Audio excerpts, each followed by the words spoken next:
Hi, I'm Bugsy and I'm an addict. I'm going to be reading just for today, January 4th, 2024, The Love of the Fellowship. Basic text, page 92. Today, secure in the love of fellowship, we can finally look another human being in the eye and be grateful for who we are. When we were using, few of us could tolerate looking someone in the eye. We were ashamed of who we were. Our minds were not occupied with anything decent or healthy, and we knew it. Our time, money, and energy weren't spent building loving relationships, sharing with others, or seeking to better our communities. We were trapped in a spiral obsession and compulsion that went only in one direction, downward. In recovery, our journey down that spiral path has been cut short.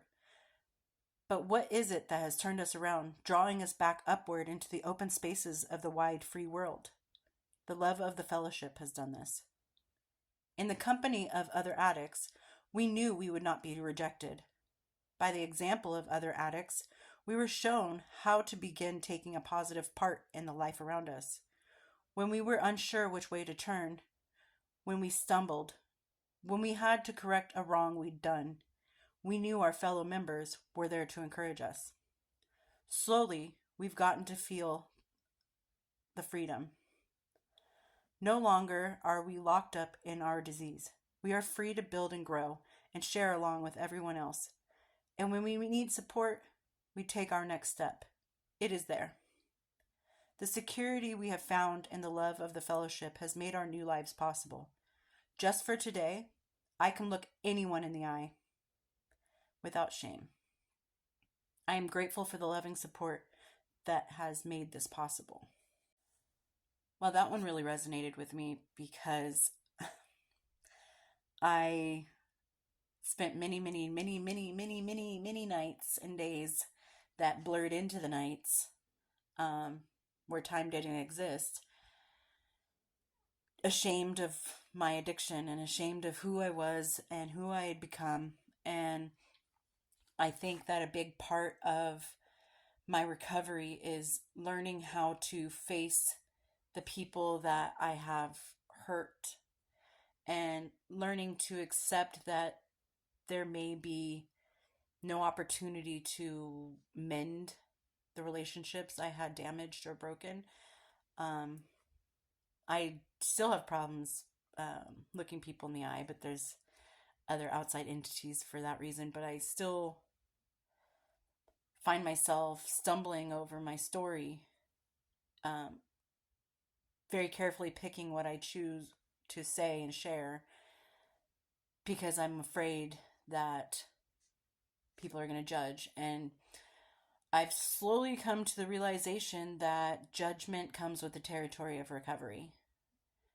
But as the years have passed, I mean, I'm not 2 years in yet, so I can't really say years, but as the year has passed and almost 2 years has passed, I've been able to more confidently share in my recovery journey and my addiction and what happened and where I came from.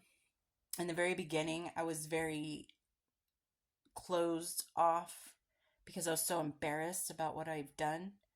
And I've shared my story in Narcotics Anonymous meetings, and I have mentioned many times that in recovery you will find that addicts are some of the most non-judgmental people, the most accepting people, the people who want to help other people the most because they've been there. Our baggage, we all have the same baggage, it just comes in different luggage. So it's all different, but the same, if that makes any sense. I don't know. I think some people who are in recovery or even still in the addiction will understand that we all have a baggage. It just looks different. But I have realized that in recovery and going to NA, that those people that you're sharing with have their own stories too, and they would be the last people to. And this is there's some circumstances where you'd be judged. People look at you like, I can't believe you did that. But for the most part, everybody that I have met, excuse me, in my meetings, have really opened up and accepted me 100%, and all my flaws, all my mistakes, all my problems that I caused to myself, they accept me with open arms. I've never felt judged. I've never felt like I wasn't welcome. I have always felt like I was a part of what they call the fellowship.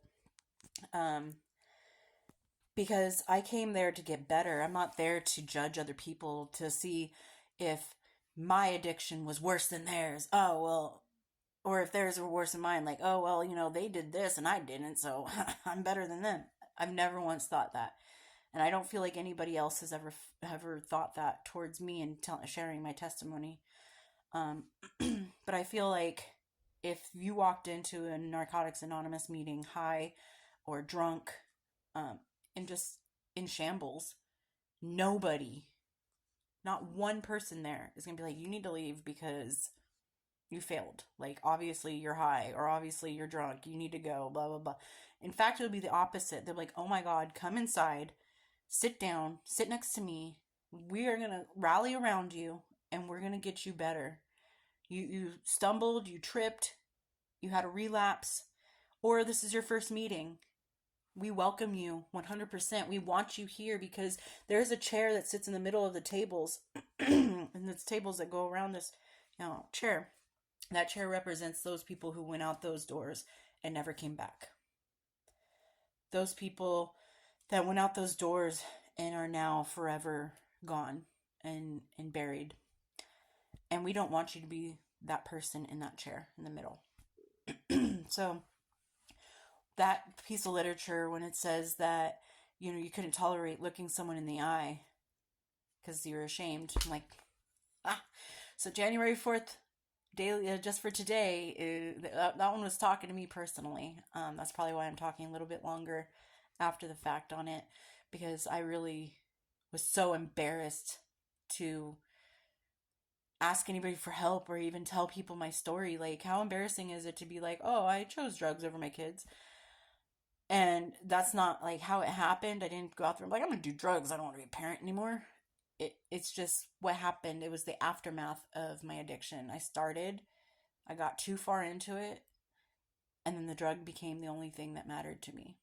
And when it even says in this literature, our time, money, and energy wasn't spent building healthy relationships, loving relationships, or sharing with others. That literally was what happened to me. And now that I know that I have people I can reach out to, and I have people who support me and people who don't judge me, even new people in my life I have met, and I've told them, hey, you know what? I'm an addict, which is the first step to accept you have a problem and accept that you are an addict, and you realize that, and you're accepting that, and you're able to integrate that into your daily life by saying, hey, yeah, I'm an addict. I mean, you don't have to go, hi, I'm Bugsy, I'm an addict to everybody you meet. But when you're building a relationship with someone new, like a new friend or a partner or anything, eventually that conversation is going to come up, because it's so hard for me when people go, oh, do you have kids? Or is this your, like, Finley, is that your only child? Or, oh, you just have your son and your daughter? It's so hard for me to be like, well, I do have 4 daughters and a son. I actually had 2 sons, one passed away, and I feel that innate urge to just be like, okay, well, I have a son, then I had a second one, but he passed away after birth. Then I had 3 more girls, but they were adopted because I'm an addict. And then I have my daughter because I'm sober now and I can take care of her. So the fact that when I make new friendships, eventually somehow that comes up and I'm able to just say, hey, I screwed up, but I'm in recovery now, it really makes me feel a lot better about my sobriety, because people don't judge. The people who do judge don't need to be in your life, but the people who don't judge and are like, hey, you know what? Are you doing all right? How are you doing? Are you okay? And they support you. Those are the ones you want to keep around. So I really resonated with this just for today, and I hope it did resonate with you guys too. So I hope everybody out there is doing well, and I will talk to you later. Bye.